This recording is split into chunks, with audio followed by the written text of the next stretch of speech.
ngayon, wala na kaming ibang kakapitan.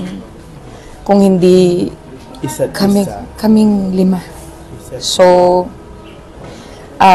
si Mami kasi, she left us, before, ayaw niya mag-aaway kami magkakapatid. Ayaw niya mag-aaway or she wants us to talk about whatever, kung ano man problema namin sa isa't isa. So, ibig sabihin, gusto ni Mami, sarado. Kami, 5. Madiin. Pagkakayakap kami, madiin. So, ang mahigpit. Can I have to compliment you? Ikaw yung blue. Nakita ko yun. Bakit ako? Yung isa-isa, nagpo-fall out. National Artist Awarding. Ikaw yung doon. Nandun kami.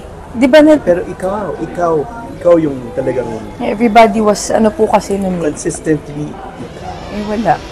Kami, naghihilahan kami ng lakas. Kumbaga, nagbibigayan kami ng lakas sa bawat isa. No, bantayan kami kasi ate ko, lustay na rin ang energy ng ate ko, ang kuya ko din, no.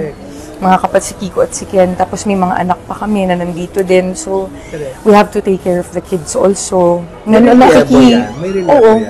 Kanya-kanya kaming, tapos nakatoka rin. Mga anak ni ate, sila Janine, si Jessica, Diego and Max. So, kumbaga lalong lahat kaming magkakapatid, pamilya namin.